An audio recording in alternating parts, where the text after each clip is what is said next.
Before beginning tonight's lecture series, I want to announce two related side events. Right after tonight's lecture, there will be a reception up in 3100. I always have to repeat, after the lecture, not during or before the lecture is over. You cannot have any snacks or wine or anything else until we're all up there. So just wait. Probably a little before 7. There will also be a book launch and maybe a couple of words by Ken Uzago, launching a book which is just called simply Accident, while we're having a reception also as part of that book launch. And then tomorrow, in this room, we will have a kind of extended discussion with Ed and Andrew and some others from 12:35 to 1:45, an open discussion around the way in which the issue of the accident intersects different people's work. Anyone who wants to come is welcome to come. My class is required to come. So we expect 23 of you here to participate, and any other faculty, students, visitors, feel free to come to this room at 12:30 to 2-ish tomorrow. The cause of all these happy accidents is, of course, our lecture this evening by Ed Eigen. Since 2012, Ed has been an associate professor in the history of architecture and landscape architecture at Harvard's GSD, and prior to that, taught at Princeton and CUNY's City College in New York. Ed received his PhD from MIT, his Master of Architecture from Columbia, and his BA from the University of Virginia. In 1993, he collaborated with Joan Offman on the significant anthology Architecture Culture, 1943 to 1968. And since then, his writings have appeared in Blog, Harvard Design Magazine, Perspective, Cabinet, Future Interior, AD, Grey Room Assemblage, JSAH, and many, many more likely sources. But also, apropos of Ed's wandering interests, also less likely sources such as the Journal of the History of Biology. I don't know what it was, but it's in there. Ed is a board member and project editor of the Aggregate Architectural History Collaborative, and his collection of essays from MIT Press appeared this year entitled On Accident, Episodes in Architecture and Landscape.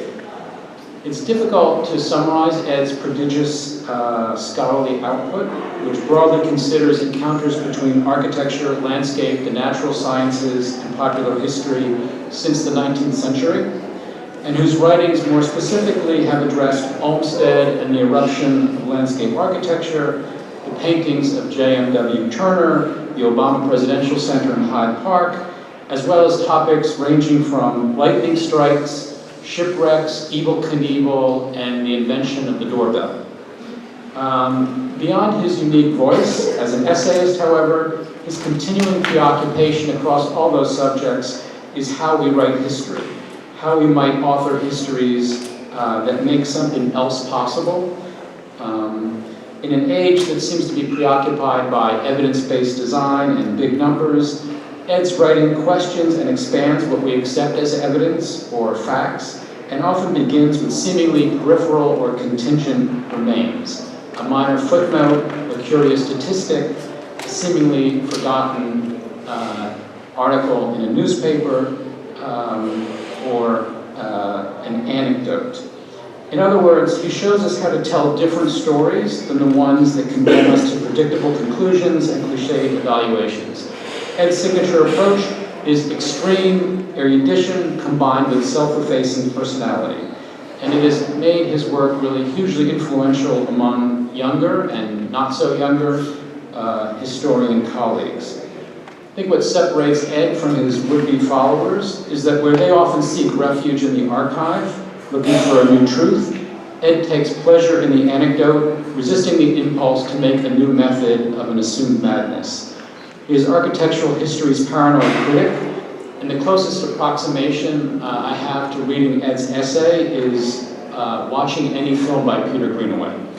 From The Falls to Drowning by Numbers, the seamless ability to move from a seemingly arbitrary accident, a car accident, to a speculation on the entire history of human evolution on Earth. So for me, Z and 2 noughts is Ed's writing, the film version of Ed's writing. If you want to see a really long movie, watch that. Otherwise, fortunately, Ed. It's for that reason also that Ed's work resisting institutionalized as a design agenda, serving instead as a parallel practice to our own attempts to write other stories in architecture. As we are a school born of such occasional histories, join me in welcoming our fellow wanderer, Ed Eigen, to a place we hope he feels at home.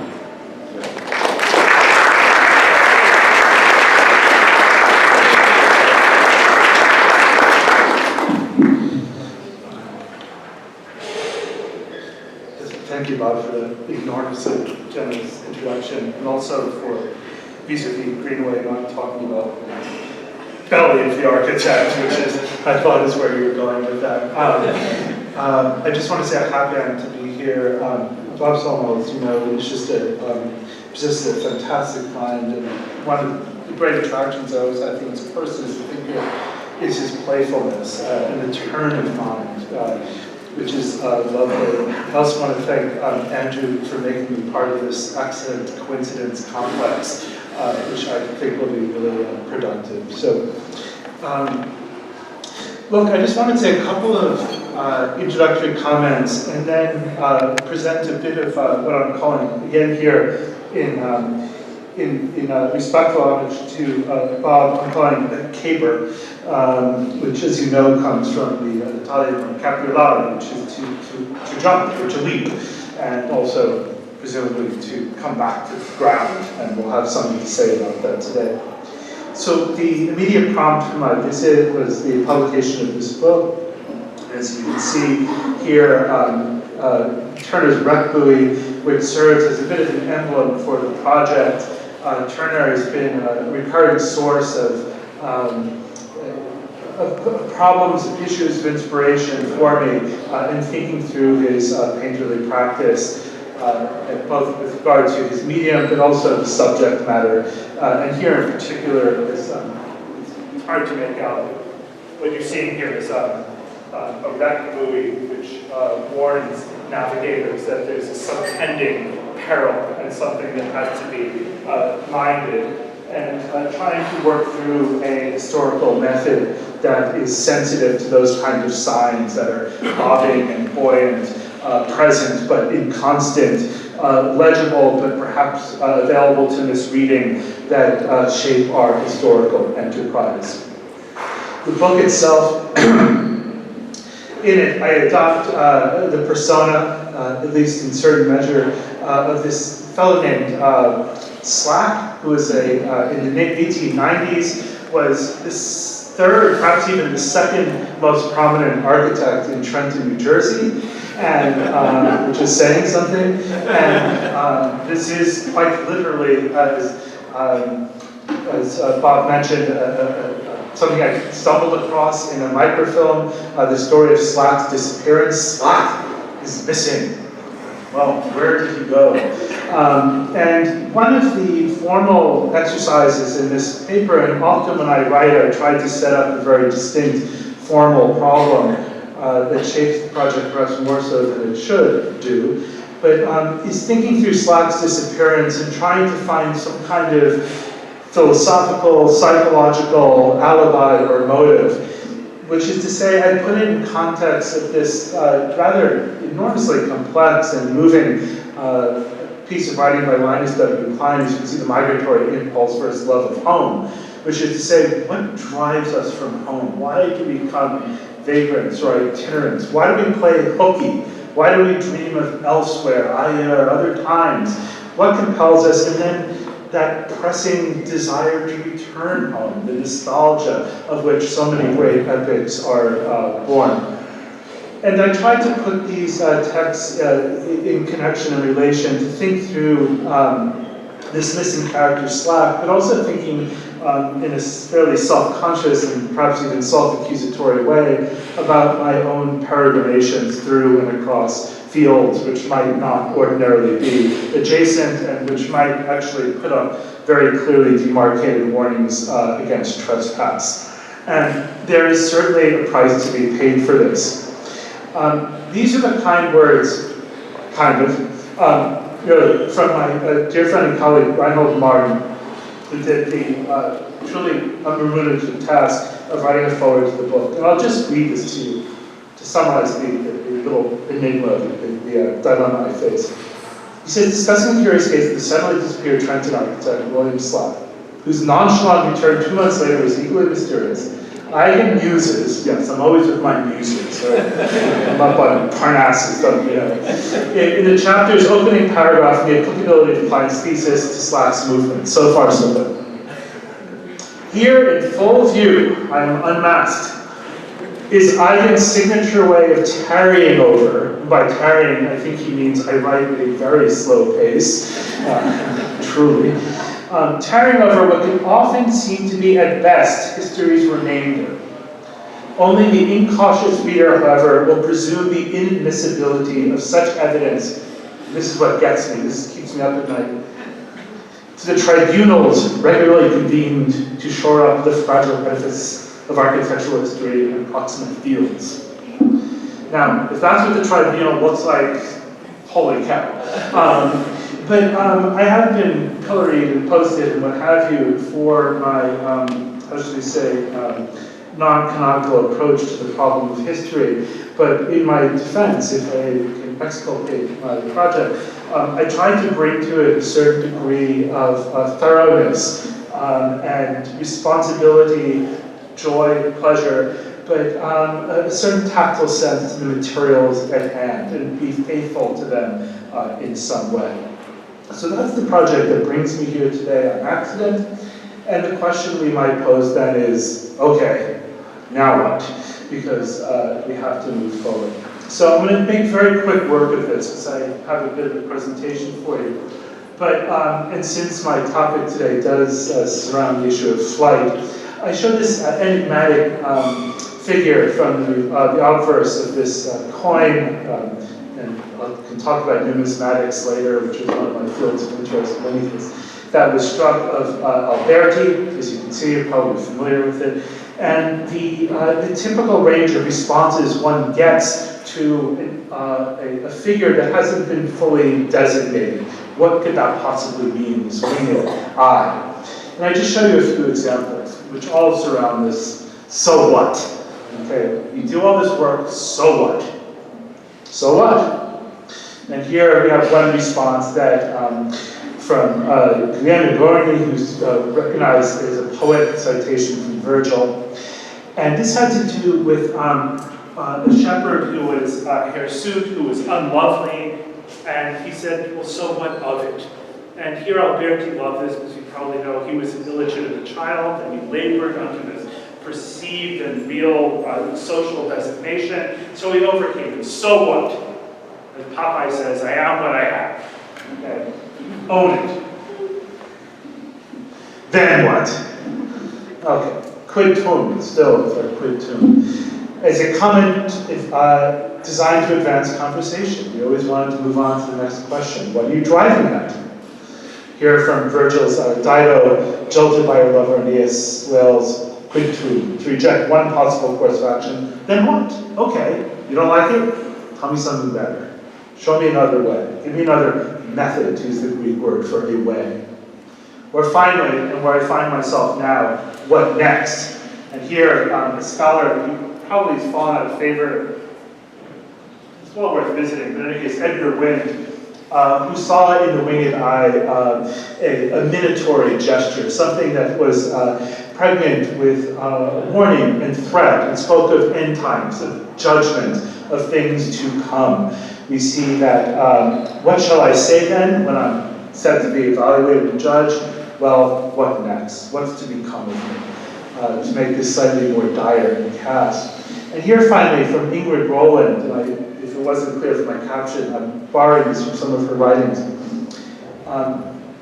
We can think of quid tum as having, or the winged eye more particularly, as having to do with the proper path for life. And I said, in associating myself with someone like William Slack, someone who is troubled in some way by this migratory impulse, but also a love of home, by which I mean my deep commitment to certain scholarly practices and knowing enough as one might know about numismatics or paleography or epigraphy or chronology, whatever else one might know, to navigate those poles.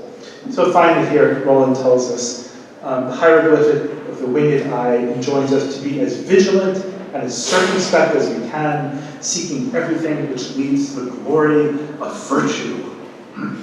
Okay, so you want to end up in that tribunal that Reinhold Martin told us about. And I understand this, you have to choose your paths well. Here's from an Emblem book, and I like this very much, by the way, because it has the pagan and the Christian admonition. Hercules has chosen the path of virtue, and obviously from Matthew's Sermon on the Mount, because the drake is the gate. And here is Hercules slumbering behind the tree, which has that forking path, the bivium, the way to vice, the way to virtue. If you want to spell that slightly more explicitly, you can see here in John Sedler's Hercules at the Crossroads, the club bear of Hercules, voluptuousness, virtue. Can you guys make the sounds? That steep, difficult way that leads to Parnassus with Pegasus, and here that boom, and then the Upsilon, the bivium, the two paths that fork. So what next? Quid tum? What path to pursue? You can see I'm at a bit of a crossroads. So I'm going to take three, if you will, paths today, which is a trivium, I guess, in Bartian lingo, and pursue them and try to put them together in this, what I'm calling my little caper. Bob alluded to one of its protagonists, Evel Knievel, earlier, and I just wanted to have some fun with this. So I'll try to put these settings and these landforms in relation, and perhaps starting with the one in the middle, which I can just read with you. This curious, enigmatic description. Almost 4 decades after its destruction, it looks like a scar on the edge of the canyon, like a tissue-filled bump on the skin that forms over a deep sliver. Up close, it looks less like a mound of dirt, more like a pile of debris. And these are the kind of things I like to sift through, the despised detail, the remainder, the rests. Faded asphalt and weeds growing through cracks, bent rebar, concrete blocks. See how architectural this is? The ruins of man's failed attempt. And he's not talking about Adam, who's been thrown from the garden, Eve, not that man's failed attempt, but this man's failed attempt. And I'm referring to Evel Knievel at Snake River Canyon, and that bit of earth you saw is this ram, which we'll show in a moment. So with your kind indulgence, what I'd like to do is present this story to you and try to get through it at some speed and see if I can piece together these bits. And mind you, it's Monday afternoon, so let's have some fun. Okay. This is the coincidence, by the way, what I'm about to talk about. Some mischance of sublunary matters, rather than the harmony of the spheres, is to be found in the fact that Robert Smithson died tragically in a plane crash on the 4th anniversary of the Apollo 11 mission commander Neil Armstrong's post, or perhaps Neo-Walpolian giant leap. That's to say, July 20th, 1969, 20 hours, 17 minutes, 39 seconds, Greenwich Mean Time. According to the National Transportation Safety Board accident report, Gail Ray Rogers, the pilot of the twin-engine Beechcraft E-55 Baron, diverted attention from operation of the aircraft. His literally winged eye, was elsewhere, which had been charted by Smithson for photographing sculpture site, the report said.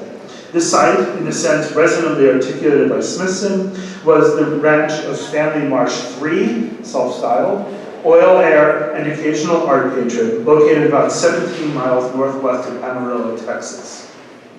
Having failed, here again reading from the report, to maintain flying speed, at 10:15 a.m., July 20th, 1973, the aircraft crashed into a low, mesa-like promontory, which provided a viewpoint of the lake bed, a yeoman's keyline artificial aggregation system, where Smithson had staked out his Earth art project, Amarillo Ramp.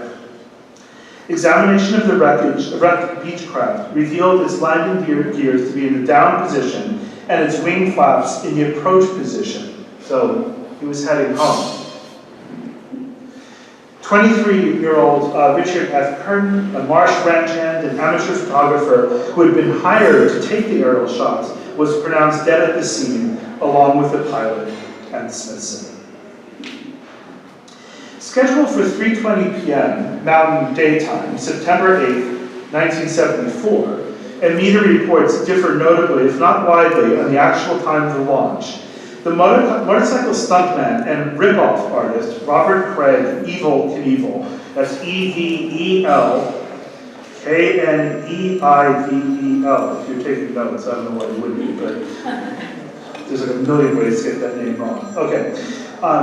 Robert Evil Knievel's failure to leap over Snake River Canyon aboard the steam rocket-powered SkyCycle X2 rocket. And this was the next small step. Illogical, but interpretively necessary in the history of American earth moving. That's my indefensible thesis. Knievel, a specialist in ram-to-ramp jumps, most famously over the fountains at Caesar's Palace, Las Vegas, on December 31, 1967, was merely along for the ride. The questionably worthy craft, designed by the veteran aerospace engineer Robert C. Trost, had no flight controls. Its handlebar-style yoke was a prop, something for Knievel to hold on to during the projectile's ballistic trajectory. Posing a separate hazard and/or thrill was the unresolved difficulty in securing use of a landing site. The plan for the incompletely tested SkyCycle to touch down pointed nose cone first, it seems, although we will never know, on federal property, but also to obtain a state landing permit in case it overshot its mark. If it undershot, then it would wind up at the bottom of the 600-foot deep Snake River Canyon. The flight plan was ultimately determined by the drogue parachute, which deployed prematurely, either by mechanical malfunction or Knievel's ruinous loss of nerve, we don't know, before the SkyCycle even cleared the launch ramp. Unable to obtain or maintain flight speed, to use the LSTB report language, at an altitude of 1,000 feet above the launch ramp, the spent rocket began to drift downward and backwards, and inevitably downward. Near the base of the canyon, the SkyCycle struck a jagged outcropping and bounded one time before coming to rest less than 20 feet from the river's edge. Knievel's payday, $6 million. Where attention needs to be focused, at the risk of any further diversions, is upon an all too literal deus ex machina. That's a term from the Aristotelian theory of theater, of a ghost in the machine, and quite literally comes from, if you read Alberti Vitruvi's book 10 on machines, you know, the stage work, which. But I had a student named Raji, and in seminar last semester, she said, this book is literally, and I mean this in the literal sense, the most boring book I've ever read. I'm not going to tell you what book it is, but that was the best sentence ever. Okay, so literally. So my deus ex machina. Okay. We have to look at my deus ex machina. Bucyrus Erie, 50,000-pound capacity, dual diesel engine, independent power controlled, 40C Freedom crane. Available from the factory in an optional pre-bicentennial red, white, and blue paint scheme. Writing for Sports Illustrated, which covered the sub-Rabelaisian carnival at Twin Falls, Idaho launch site extensively and with finesse, Robert F. Jones observed that, quote, the mere act of climbing into this fancy flying machine is fraught with high drama and the danger of cataclysmic pratfall. The dignity-preserving solution to packing the famously broken-bodied Knievel into the cockpit of the SkyCycle, charged with pressurized steam and poised as it was at the bottom of its steeply pitched ramp, was to lower him from the crane's boom. The cage-like bottom chair in which Knievel was perched, its seat a fiberglass or maybe plastic Eames-like shell, familiar from laundromats or airport waiting room areas, was decked with the logo of Bucyrus Erie, a manufacturer of construction and surface and underground mining equipment. According to company advertising, the logo itself was, quote, a familiar signs at scenes of progress. Yet the cataclysmic pratfall anticipated by Jones was performed by Gerald R. Ford at the airport in Salzburg, Austria, June 1, 1975, 10:30 a.m., and all doomed the unelected presidency. White House aides blamed the former University of Michigan SAR Center's football knee for a slip on the rain-slick steps as the ramp rolled to Air Force One, a Boeing C-137 Stratoliner. But Ford's most historic misstep took place on the very morning of Knievel's jump, September 8, 1974, when, during an unscheduled 11:05 a.m. television address, he announced that according to the powers granted him by Article 2, Section 2 of the Constitution, he was granting former President Nixon a full, free, and absolute pardon from any offenses he, quote, had committed, or may have committed, or taken part in. The legalism there is fine and fraught, but expresses well how the fate of the former and present holders of the highest office in the land and that of the nation itself were bound as if by a frayed monkey rope. And that, of course, is a reference to Moby Dick. I always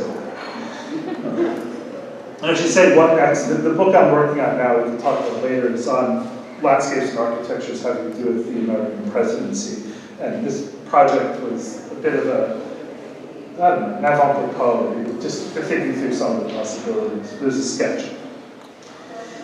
The pardon was an expedient and necessary act, if only to move on. Quote, we cannot stand still or slip backwards, Ford said. We must go forward, now, together. And these were his words in taking the oath of office. And then there was Knievel, singly and singularly suspended by a steel cable, pendulating between vainglory and imperfectly masked fear. The great leap was a failure. Knievel was let down by his parachute. Retrieved by helicopter from the bottom of Snake River Canyon, he had succeeded at least in his unsought commission, continuing the work commenced by Smithson. He had built a ramp, he had kept earth-moving machines in motion, machines having long since entered the garden, having made it theirs to mutually remake and tend. There could be no end to such work, on the earth and within it and beyond. The scholar of bulldozers, Francesca Ammon, writes of a culture of clearance. What is proposed here is a parabolic history of liftoff and landing. A 20-story tall Bucyrus Erie 3850B shovel, at the time the largest self-propelled land machine in the world, put into service by the Peabody Coal Company in Paradise, Kentucky to furnish the Tennessee Valley Authority's steam engine plant there, served as the model for the crawler, which you see on the right, that transported the Apollo Saturn V rockets more than 3 miles along a gravel causeway from the Vehicle Assembly Building at Cape Canaveral at the Air Force Station to Launch Complex 39. The final, publicly unseen terrestrial leg of the vast flying machine's mission to the moon was its ascent on the bed of the self-leveling crawler platform on a 5-degree ramp worthy of Deir al-Bahari, leading to the elevated launch pad. Fearsome monsters, the Freedom Plane is speck by comparison, are on the move and moving Earth in their tread-belted path, making mineral-rich hills and green fields alike into lunar terrains. That is, until the steam runs out. All known, available, or remotely imaginable stores of fuel exhausted. To follow in their path, to make leaps when necessary, is to chart the self-oxidizing landscape of the 1970s. So let me endeavor to do that. Provided the unlikely prompt, the photographers Berendt and Hilla Becker, who made a tour of U.S. industrial landscapes in 1974, might have noticed a similarity between the 56-degree steel launch ramp erected on a canted mound of earth at the edge of Snake River Canyon and the copper mine head frames, also known as gallow frames, that form the skyline of Knievel's native Butte, Montana, just west of the Continental Divide. A bit of hermeneutic surrealism befits the interpretive situation, perhaps better than the dogmatism of undistorted documentary photography or filmmaking of the sort the Beckers were involved in. Indeed, it isn't clear what portion, if any, of Knievel's self-alleged exploits during his brief employment in the mine shafts and open pit of Butte, Montana, are true. It matters not. They present themselves as a dialectical image in the richly evocative sense mined from Convolute N of Walter Benjamin's incomplete Passagenwork. The dialectical image is a special syzygy of past and present, a constellation, to use Benjamin's words, that is realized by means of a time differential. Smithson himself engaged in a sort of landscape dialectics in his 1973 essay on the factitious Greenwood plan of Frederick Olmsted and Calvin Vaux.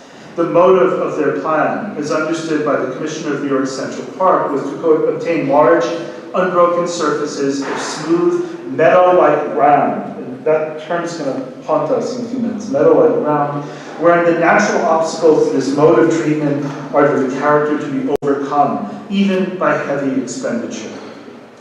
Olmsted accounted for the violence done to the obstacles in order to create unbroken surfaces, the production of smooth contours, in vividly statistical terms. He said the blasting required 20,800 barrels, 25 pounds each of gunpowder. The removal or displacement of 825,000 cubic yards of earth was the equivalent of 10 millions of ordinary city one-horse cartloads, which in a single file would make a procession 30,000 miles in length. Smithson expanded the field of vision, at least in the temporal sense. He writes, he begins the essay, imagine yourself in Central Park 1 million years ago. But clearly for us that is too far back. The very thought of Pleistocene ice sheets chills the imagination, which needs to be supplied with ready-made images drawn from the dim and inviting passageways of the American Natural History Museum, which was Smithson's own storehouse of memory. Its nucleus designed by Vaux, Smithson's first proving ground. Smithson was in good company there.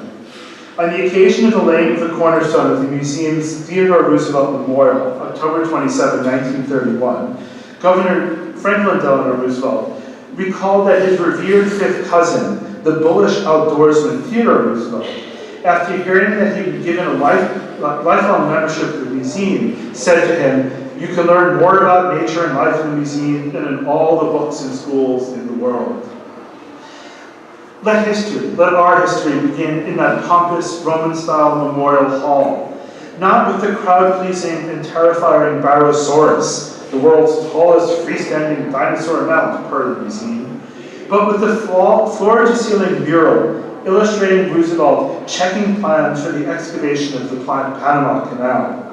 Or rather, on November 9, 1916, with Roosevelt's impromptu words at the Washington Navy Yard, shouted from the deck of the presidential yacht Mayflower, "Goodbye, I'm going down to see how the ditch is getting along." A week later, he was photographed at the Culebra Cut at the controls of a rail-mounted 95-ton Bucyrus Erie steam shovel, its maw possessed of the simultaneously creative and destructive force of a howitzer, as he saw it. To see it eating away and destroying the mountainside, Roosevelt wrote to his son Kermit, is to witness an epic feat and one of immense significance. A precious commodity, significance is a bounded property of time and place, and in this respect, unlike the more general and often traditional sources of meaning. How then to extract it from landscapes, ones seemingly untouched and others completely reclaimed? For our limited purposes, and to forestall further theoretical slippage, and differential here might be given the more literal or neutral term, that is to say, the train of gears that allows 2 or more drive shafts to rotate at different speed, say while traveling around the radius, thereby improving traction. The relation between Knievel and Smithson is perhaps more graspable when made a question of horsepower, of earth movers in motion. The caption to Knievel's picture in the 1956 Butte High School yearbook, the Bulldog, indicates his anticipated occupation as automobile salesman.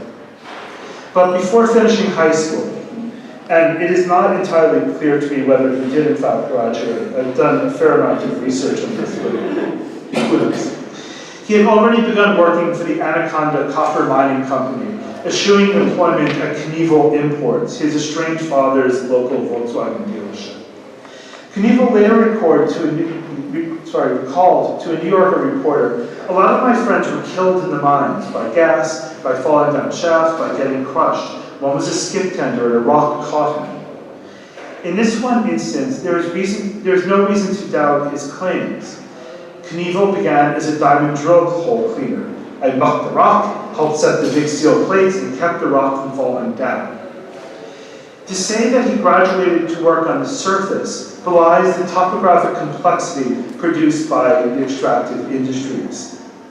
As Knievel himself observed, Anaconda came in and tore a path with Butte, open pit mining, and the whole town is undermined. And you can see the edge of Butte as the vast pit. In 1947, the company announced its Greater Butte project, designed to, quote, recover billions of pounds of metal under which existing methods would be lost to a needy world. Provided with this moral-sounding sanction, the plan was to employ block caving methods to exploit low-grade waste rock, passing by the high-grade veins mined through as many as 55 separate shafts with more than 8,000 miles of underground workings. The need was to extract enormously greater quantities of lesser quality ore. But the visible evidence of the project's scale and ambition was the Berkeley open pit, the gradual but unceasing removal of overburden revealing a neatly chased landscape made by and for earth movers. The pit's overall design was determined by benches and graded ramps, the means of access and material outcome of shovels, ore trucks, waste trucks, empty trucks following the step contours in designated clockwise and counterclockwise cycles. This is where Knievel found his métier. He began by driving busloads of miners along precipitous ramping roads to their workstations in the Berkeley pit. But that didn't last, he recalled. Those guys were so scared they wouldn't ride with me after the first day. He was such a nice fellow. Okay. The elemental machinery of the inclined plane turned the fearful sublimity of the scene into a theater for ridiculously. Knievel found ostensibly more useful work operating one of the earth movers in the pit, a Euclid 4 FFD twin-engine Allison torque-pneumatic drive dual-axle dump truck. At the Berkeley pit, the Ukes, as they were called, were loaded by Bucyrus Erie 150B crawler-mounted, electrically driven excavator shovels equipped with Ward-Leonard control systems. And I'm just trying to insinuate here Bucyrus Erie's role throughout this project. This is how Knievel put his machinery to use. So he says, one day they dropped about a 6-ton rock in the back of the Uke, and when I took it off, I popped a wheelie. The incipient showman took off, and in his well-crafted telling, at the front of the Uke hit a 4,800-volt overhead power line and blocked out all of Butte, indeed the whole county. Again, many hours spent on microfilm, no confirmation of that story. Thus, Knievel's employment by Anaconda came to an abrupt end, but he was not done. I went and picked up my pay, he relates, and then I drove the Yukon down to the foreman's little hut, and I dumped 17 cubic yards of dirt on it, got on my motorcycle, and roared out of there. All self-controls were off. It's essentially with respect to the handling of the machinery that Smithson's partially buried woodshed of 1970 differs from Knievel's work on his foreman's little hut. Having been invited to the Creative Arts Festival held at Kent State University on January 17th to 23rd, 1970, Smithson was, quote, scheduled to do a mudslide. Smithson had recently been experimenting with pouring, with asphalt rundown in 1969 in a quarry outside of Rome, concrete poured in 1969 in Chicago, and then Vancouver's glue poured in 1970. But the Kent State performance, if that is the right word for it, was, quote, canceled because of cold weather and a lack of mud. And you might know of a subspecialty in the history of weather and rainfall, which partially makes the story complete. Enacting a form of discursive slippage, the artist did, however, offer a lecture with presentations with slides in which he said he was fascinated by the constant erosion and weather which affect all his works. Smithson mentioned that he had an alternative possibility for this seasonably weather-canceled mudslide. He explained that he would use a small garage-type structure and pile loads of dirt up against it. If it was not possible to get a hut of this kind, he would use something else. He specified a garage because it would have windows to let the dirt in. The ambition was to produce a cave-in, thus to examine the structure's, quote, built-in breakability. The combination of man and nature is unexpected, he explained. The reckless Knievel, who we recall, worked installing steel plates in mine shafts to help keep rocks just from falling in overhead. Alex Gilton, the poet, male artist, and assistant professor in library administration at Kent State, watched and took notes as Smithson, sketchbook in hand, explained with gestures to the local contractor, Rich Helming, how to bury the woodshed. The earth had been trucked in there from a construction site in another part of the campus. Earth was piled onto the woodshed until the center beam cracked. That's Gilton's recollection.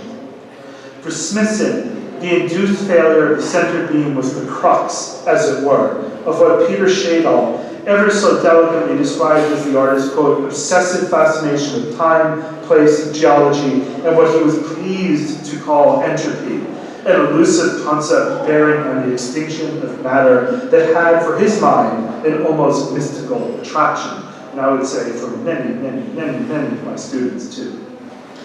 The interest in this particular aspect of Smithson's work, but not at the expense of any other, has proved inexhaustible.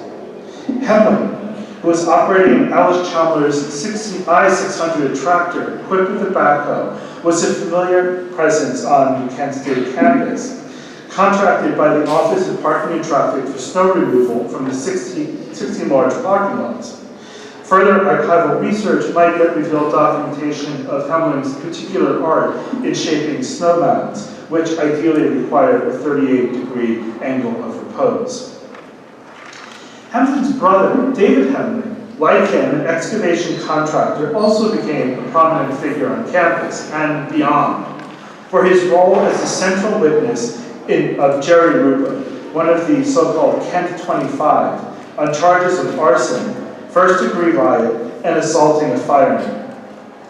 A self-styled sample maker, remember this is the 70s, Rupa was ultimately convicted of interfering with the efforts of Hemling, a volunteer fireman, to douse the Reserve Officer Training Corps, the ROTC building on the Kent State campus, after it was set on fire by protesters May 2, 1970. In the years that followed, replicas of the small wood frame building were burned during anniversary celebrations of the original act of political arson. The events instigated by President Nixon's announcement of the Cambodia incursion culminated 2 days later with 4 dead in Ohio. News reports do not indicate whether Hemling responded to the unexplained fire of May 28, 1975 that destroyed half of partially buried woodshed. The artist Nancy Holt, Smithson's widow, flew to Kent State from New York City on May 3rd of that year. A memorial for the victims of the National Guard gunfire was scheduled for the next day to visit the, quote, remains of her husband's earth sculpture. It was, in fact, the first time she had seen it, except in photographs. Following her inspection of the site, Holt advocated that the semi-ruined relic should be, in her words, saved. Her wish was piously heeded by Gilton, the library scientist, the poet, who had, quote, a charred fragment of wood, salvaged from partially buried woodshed, now beset by fire, deposited in the special collections and archives of the Kent State University libraries. The archival finding guide indicates, quote, "This item is very fragile, handled with extreme care." And if we have time to talk about later the role of anecdotes, I have a lot to say about that, particularly when things fall apart into your hands. Okay, coming around to a conclusion, don't fret. The posthumous fate of Smithson's final work, Amarillo Ramp, rested not in the hands of a curator, but rather in those of a seasoned machine operator, Sid Feck.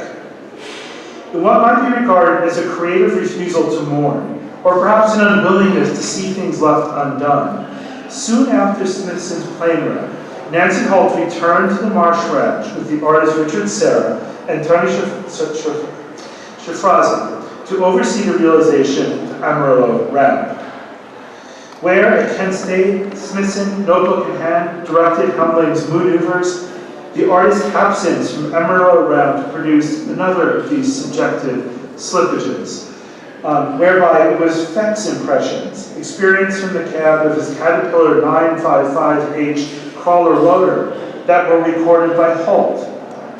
In an interview published by Lisa Baer and Willoughby Sharp's Avalanche magazine, Holt asked Feck, who had 38 years' experience in the earth-moving trade, if he had ever worked in anything like Amarillo Ramp before.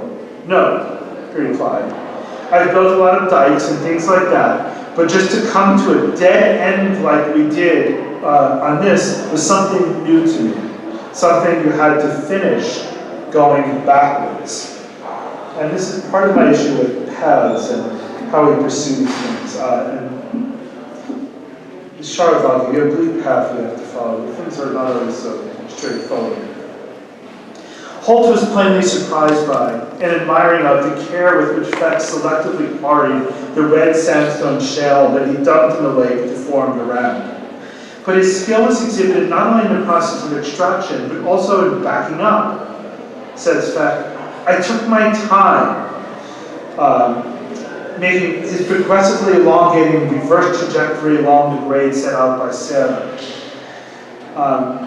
I remember you were going backwards pretty fast though," Holt observed. Yes, I got used to it like a racetrack. The more you do it, the more you get used to it. In the guise of a racetrack, a place of high performance, the Amarillo Ramp became a course for honing the very skills required for its construction, on-site training. But even as Feck got used to it, there was nothing of a rote repetition. There's nothing of rote repetition of the circular and cyclical exercise. And here's the dialogue, Holt and Feck. Holt, "Tony told me that when you rode out on the ramp, you felt you were going nowhere." Feck, "Yeah, it seemed like that, really." Holt, "Well, how else would you describe it?" Feck, "Well, it's just going into outer space. You're going up all the time and you just come to an end there where you don't know where you go from there. Where else is there to go but back down the ramp in reverse? Like an overexploited vein, the possibilities of outer space, for which the sky cycle provided a sort of second-hand ersatz version, were by this time already exhausted. Smithson himself had grown steadily world-weary of the NASA programming. After watching, in his words, the one last night, here referring to the April 21, 1972 television broadcast of Apollo 16, the fifth and penultimate lunar mission, he registered only the forced exuberance, in his words, the attempt to try to confer some meaning onto it. And that's what this work has to do, provide meaning alongside significance. Smithson, it should be noted, outlived the Apollo program by only a matter of months. So let me bring this around. Where Roosevelt found immense significance in the work of the Bucyrus-Erie steam shovels at the Culebra Cut, reshaping the hemisphere, Smithson's invitation to the Symposium on Visual Arts in Higher Education, April 2 through 8, 1973, at Ohio State University College of the Arts, provided him the opportunity to consider the descent of still more enormous and powerful progeny, so-called super strippers into Ohio's once verdant Egypt Valley. Having already begun directing his work towards the question of reclamation, Smithson's preparatory visit to Ohio was an opportunity to conduct field research and to develop corporate sponsorship for his earth art at a moment when a progressive, because restrictive, strip mining law was under consideration in the Ohio General Assembly. On June 6, 7, 8, 1972, Smithson toured the operations of the Peabody and Hanna Coal companies with Ed Cole, a pilot and aerial photographer who used his Cessna 180 as an instrument for reforestation, and Donald Richter, both of them members of the Ohio Reclamation Association. The association was formed in 1940 by coal companies like Hanna to highlight their work in planting trees and seeding grasses and lagoons on spoiled banks, primarily in a bid to forestall strict environmentally conscious conservation laws. These came to pass in a more or less robust form with the Ohio Coal Strip Mine Reclamation Act of 1941. The impression that surfaced in the non-site of Smithson's belatedly published oeuvre was the photomontage King Kong Meets Gem of Egypt. Here, this monster of the Bucyrus machine, the scale of which is, these are the biggest gonzo bulldozers you've ever seen. The fearsome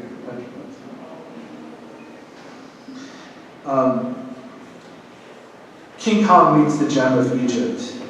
Yet, as in a discrepancy that likely would have been noted by Thomas Pynchon's King Kong cultists, the figure in the collage is not the fearsome but tender giant silverback gorilla from Skull Island. Rather, it is its doppelganger, Mekni Kong, from Ishiro Honda's Kingo Konga no Daijiko, or King Kong's Counterattack of 1967. The film's plot, which truly defies summary, involves the mining of highly radioactive element X from beneath the North Pole, where we might soon enough be seeking any number of minerals. But in any case, as for the gem of Egypt, it is unmistakably a Bucyrus-era 1950B electric-powered shovel equipped with a 130 cubic yard dipper capable of handling a 200-ton payload. Commissioned in 1967 by Hanna, a division of Consolidated Coal Company, the largest producer in the country, which was itself owned by the Continental Oil Company, by the mid-1972, the gem, the giant earth mover, had nearly completed its work near Hendricksburg and was scheduled to depart for the fresh 20,000 acres of land outside Barnesville. In proposing his Lake Edge Crescent's Egypt Valley, Ohio, Hanna Coal Reclamation Project of 1972 to Hanna's president, Ralph Hatch, Smithson enumerated in Obsteadian manner a wheeled and tracked procession of displaced earth. Says Smithson, I would need to use 2 dump trucks, 2 drag lines, and a bulldozer for grading. These are the media, the land artists. Yet apart from any disinclination to engage with the artists, Hatch's failure to respond to Smithson's letter most likely had to do with his own highly controversial effort at the moment to effect a grade crossing. The gem's crawling passage over a 4-lane route of Interstate 70, which bisected the Egypt Valley. The move was legally challenged by the Ohio branch of Ralph Nader's Public Interest Action Group, partnered with the Barnesville-based citizens organized to defend the environment, on the grounds that it would, quote, interfere with the free and safe flow of traffic. Here using the logic of traffic to forestall the movement of this gargantuan machine. Appealing to the terms of government rights of way on federal highways, the legal challenge sought to defend the still untouched landscape through which the highway itself serpentined.